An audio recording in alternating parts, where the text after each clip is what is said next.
Good day to you. You know, in Hyde Park, London, I don't know if you know about Hyde Park, it's a big park in the middle of London.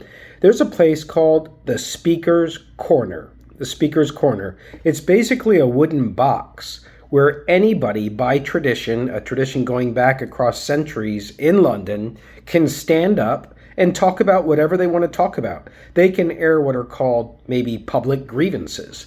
They can talk about the buses going by and how they're so noisy if they want to.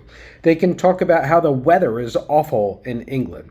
They can talk about if they go to buy something in a store, it's so expensive.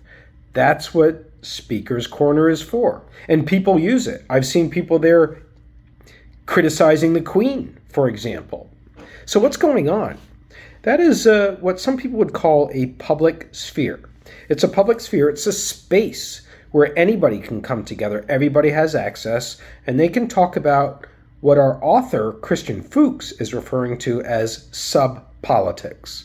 Not politics that have to do with what's your position on the Ukraine-Russian war, or which candidate are you going to vote for the House of Representatives. Not that kind of politics, but the politics about people's real concerns with life. Because after all, what politics is, it's the influence of power. It's the ability to influence others to do things. That's what politics essentially is. And hopefully politics is explored for getting people to do things that improve society. So that's a long intro for what our chapter is all about today as we take on Twitter and democracy in the capital accumulation model. Are you a Twitter user? I am a marginal Twitter user, and I think it's quite profound, some of the insights that Christian Fuchs makes in this chapter. I have to tell you, by the way, I don't agree with everything that Christian Fuchs is saying in this class, and I don't want you to think that Christian Fuchs is a spokesperson for me, or I'm a spokesperson for Christian Fuchs. What we are doing in this class is we are performing a critical perspective. We're doing critical perspectives on social media use, and that involves uncovering this whole other way of thinking, this other ideology that's out there that you won't see if you're subsumed within the capital accumulation model. So let's get going. So Twitter is what's known as a microblog.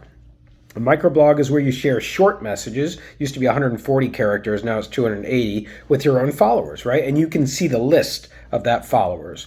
So an author who's done work in this area, Lowton et others, he said that his study found that bloggers and activists are the biggest retweeters on Twitter. Those are the ones who are really getting out there and trying to create a public sphere, because that's what this chapter is about, is trying to examine the possibility that social media will replace that Hyde Park, that quad that we have at ESU.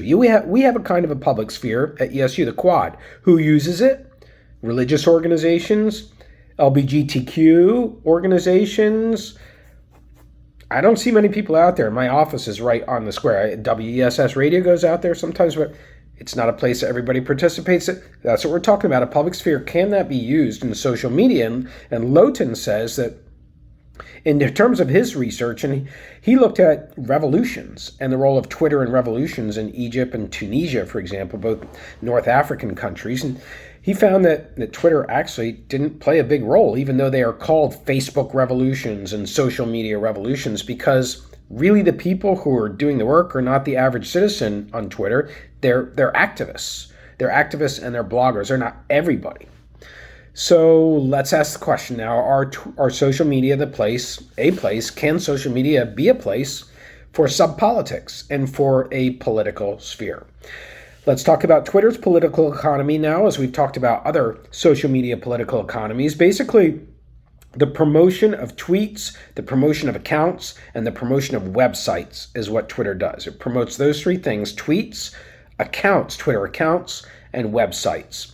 And users who tweet are actually the audience commodity. So think about that. It's the action of somebody going on their phone and tweeting. That is the commodity that is being sold. That, once again, you're the commodity being sold. But now we're saying it in more specific terms to a social media platform. The internet allows many-to-many communication. This is what I think is one of Fuchs' greatest insights, that traditional modes of mass media, even really modern electronic modes like television and radio, it's basically one way, right? It's the organization sending out. But the internet has made it possible for everybody to connect with. You can connect with a star on Twitter. You can maybe get through and talk to, I don't know, any of the Kardashians. You can talk to LeBron James. If you want to try and get through, you can try, and you might get lucky. But in theory, you can do that. But you can't do that in a mass media organization from a traditional model like television. You can't send communication back to the president of NBC. So that's very interesting. So technically, right, the internet presents the possibility for mass participation in a kind of public sphere. Twitter, unfortunately, though, uses its workers for free. You're working for free. The tweets that you produce are, in Marxian terms, surplus value to Twitter, the organization that's providing the platform for you to produce and prosume tweets. And so Twitter surveillance, that is the monitoring of tweets by the Twitter organization and everybody else who's using Twitter, all the Twitter users, the monitoring the tweets, that's surveillance, right? So Twitter surveillance, the monitoring tweets, gets subsumed or pushed under, if you can appreciate that word, underneath the capitalist political economy. In the words of Seymour, the researcher, he says that Twitter basically objectifies and quantifies social life. It objectifies and quantifies because you have a character limit of 280 characters, so you've got to describe what you're going to describe within that parameter, and objectifies it by putting it out there as something that can be sold or promoted, as we discussed earlier. Now let's talk about Twitter's fortunes on the stock market. I don't quite agree with Fuchs that it's been quite the failure, the company, as he suggests, because Twitter did not make money for most of its inception from 2007, I think is when it got started. But 2018, Twitter started making money, and its first profit was over $1 billion. So you hang in there long enough until your targeted advertising methodology built on your algorithms starts to work, is what Twitter shows, in my opinion. Unfortunately, though, because of the speed of information on Twitter, it flies by very fast. I think even faster than TikTok, certainly faster than Facebook, which can be studied, and Instagram as well. But Twitter, with that 140 limit and people really looking at it with their thumb just going up on their phones like that, it makes it very hard for advertisers to target audiences because their eyes are constantly moving on to other things. Now let's introduce the scholar who really talked about the public sphere, Jürgen Habermas. He's a German philosophical thinker, and he developed what he called a critical theory of the public sphere. There's that word critical again. We use it throughout the book. It has a certain meaning. It means uncovering ideology, right? Uncovering hegemony, uncovering ways of thinking that we didn't know were present because we bought into only one particular system. Habermas came up with the concept of a public sphere. But the public sphere is not just for people to come together and express opinions. It's also for communicative action. Communicative action. That means that something comes out of it and change takes place. Ideally, a public sphere consists of these four characteristics. Number one, you have the formation of public opinion. People are taking information. Okay, I'm going to get an opinion on Ukraine and Russia, but I need to have information first. I need to hear other people's opinions. I need to argue my own positions to see how strong they are. That's how formation of public opinion takes place. Next up is all citizens, not just the rich ones, not just the ones who are white, not just the ones who are males. All citizens must have access to the public sphere.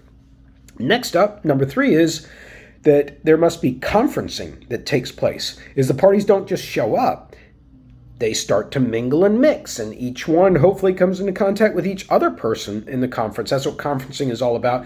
And finally, you have debate. The only way you can sharpen your position, learn whether it's a sturdy position, advance your position to others, is through debate. That's what marks a public sphere. Now, there have been criticisms of the public sphere as it has been embodied both in real life, like on the quad at ESU, and also on social media. One of the criticisms, we're not going to cover all of them here, is a feminist criticism, a feminist critique of the public sphere. In the feminist critique, the public sphere is seen as really just a place for privileged white men. They're the ones who dominate the ownership of the public sphere. They're the ones who speak the most. They're the ones who make the rules for what is considered to be conventional and unconventional. It's where men act openly, whereas the private sphere, that has been for women, gays, lesbians, and ethnic minorities. you have to keep those ideas to yourself. So on one hand, though, you have a tension arguing for more publics to have access to the public sphere. But Fuchs also said there's a danger behind that as well, because you can have a fragmented collection of publics, or sub-publics, as he calls them, feminists. You have Black Lives Matter. You have atheists over here. You have trucker convoys over here. Splintering the public sphere should really be a whole place where the whole of society has access, not splintered. Now let's talk about the public sphere as cultural imperialism. You remember what cultural imperialism, right? It's where a culture invades another country, gets into it against that country's wishes. And there have been criticisms that the idea of a public sphere is really just a Western invention. Yeah, it doesn't come from the East. It's a Western invention. You can trace it back to ancient Greece. You have squares in ancient Greece. You have squares all over go to Mexico, huge squares. The Zocalo, huge square in the middle of Mexico City. So, but that is seen through this critical perspective as just really a way for the West to impose its models of ownership over the media, and for the West to impose what we consider to be its own hegemony of its political and economic system and democracy and how they should work. You can say that's kind of what one of the big problems is with Russia. No matter how you feel about the war, is that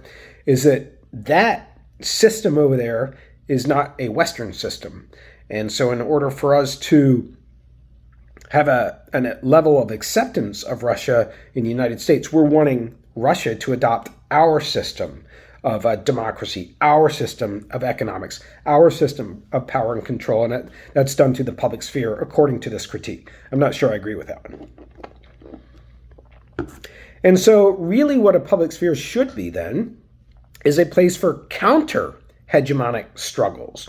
It's to fight against the predominant hegemony that is pressing you down and keeping you from acting in alternative ways. So let's move on now to political communication and political economy so that we can consider this idea further, because the public sphere is exclusionary. According to Habermas and Fuchs and many of the other scholars that we talked about here, it's exclusionary to the liberal ideology. Remember what the liberal ideology is? It's the kinds of things that we celebrate in our Constitution and particularly in our amendments. These are the values that come with a liberal ideology. Remember, liberal ideology is no government interference. Liber is the root of it, is free. The person is free to act. So liberal ideology is about free speech. It's about opinion. It's about association. And it's about assembly. If you've seen that word assembly, you should recognize it. It's in the First Amendment, the right of people to assemble peaceably. Those are all ideals of liberal ideology, right?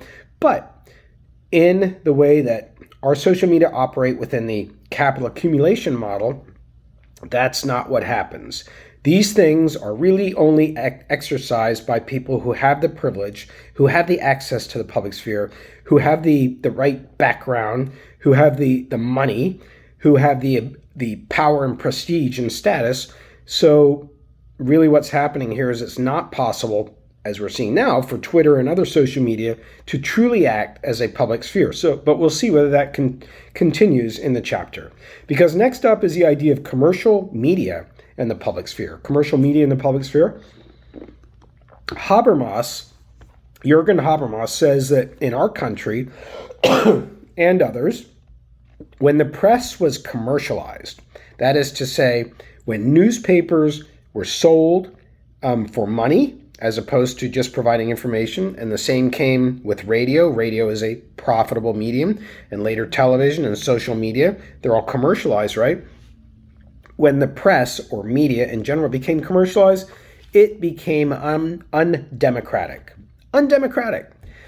Because here are the three things that we ended up with. Because we have monetized, if you want to think of it that way, we've monetized the public sphere. We've got media concentration.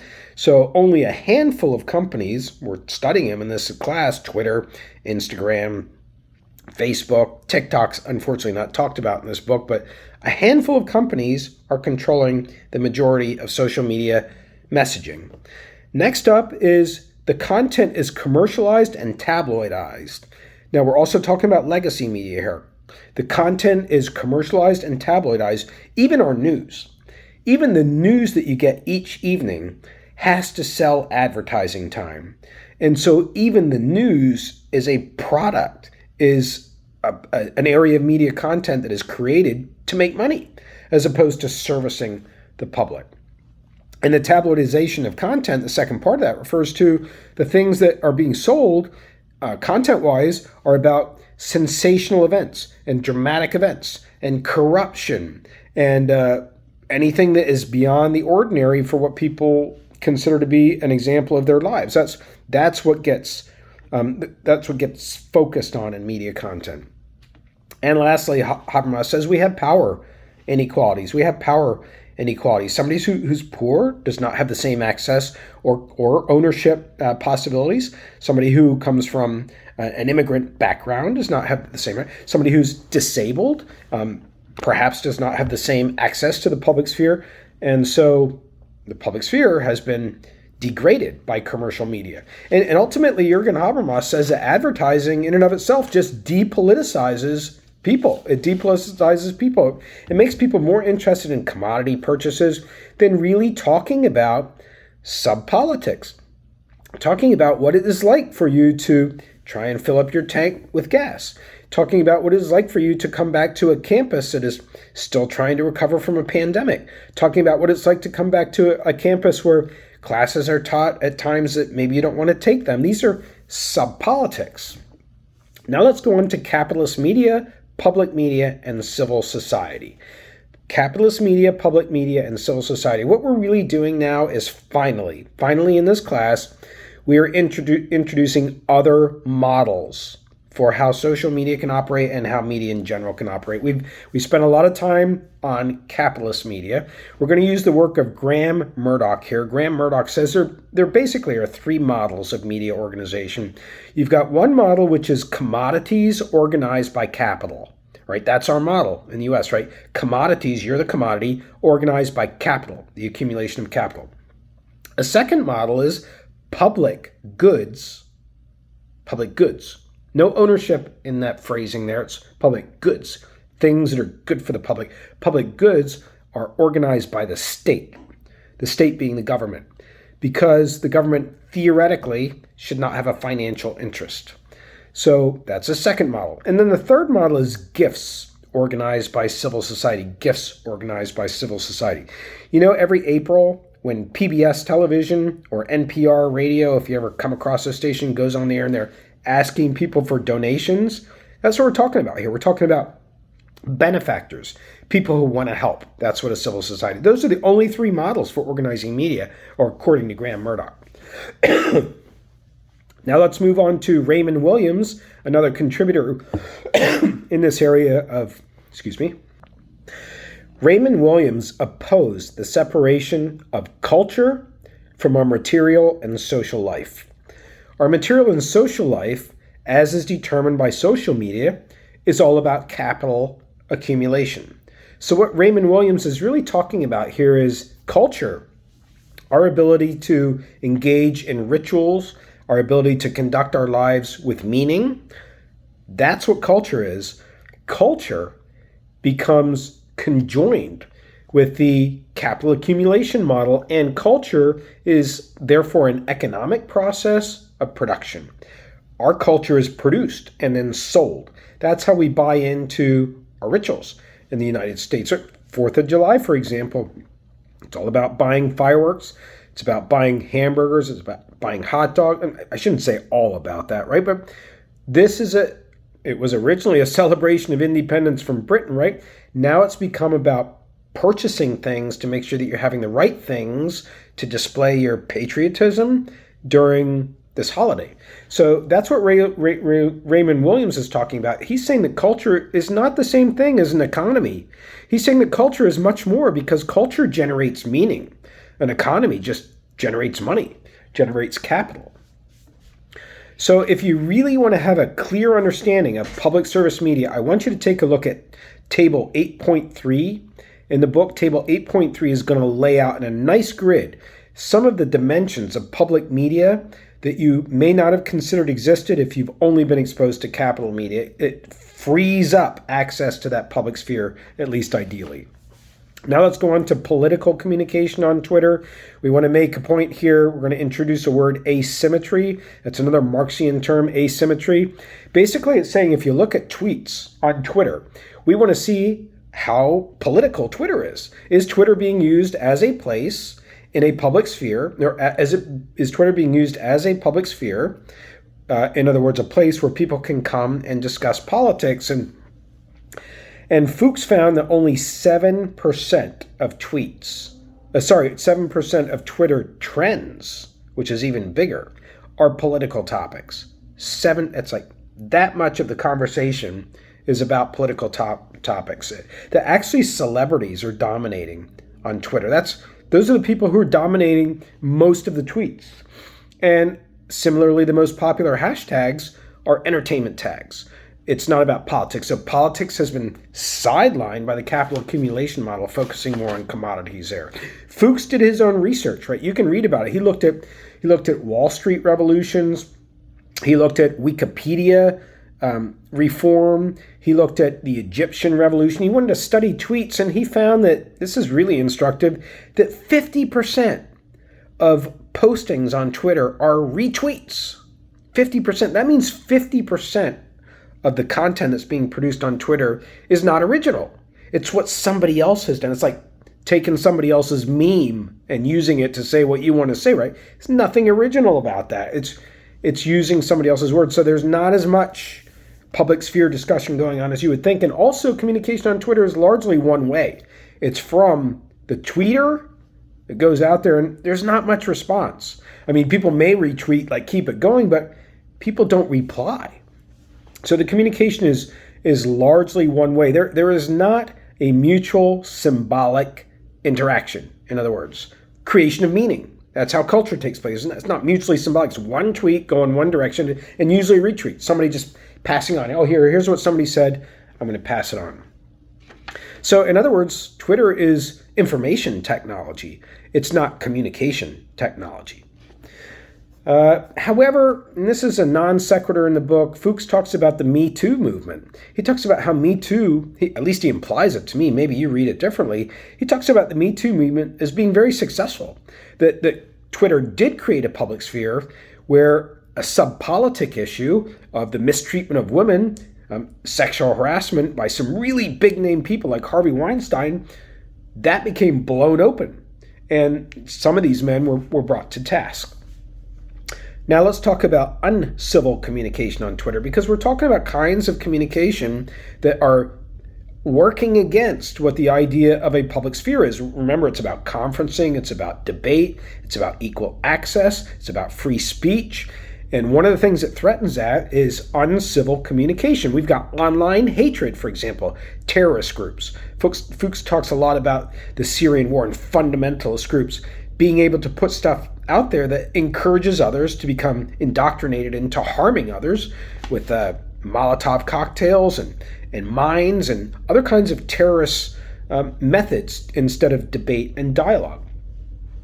And Fuchs says, okay, so Twitter decided, we're going to control what gets posted by terrorist groups. But Fuchs points out the people who are controlling it are actually low-paid, what he calls click workers. Low-paid click workers who are the content moderators. So they don't have the street cred. They don't have the chops to be able to judge whether communication is terroristic or not, because the capital accumulation model is going to pay them very, very low. Also, Fuchs points out that information on the internet cannot be recalled. It's not like a bad batch of rice that came out of South Carolina and stores can say this needs to be recalled. No, information that's out there is out there, and he cites the example of Barbra Streisand, who didn't want her residence published in California, and she said, I don't want it published, and suddenly a lot of people on the internet published where her residence is.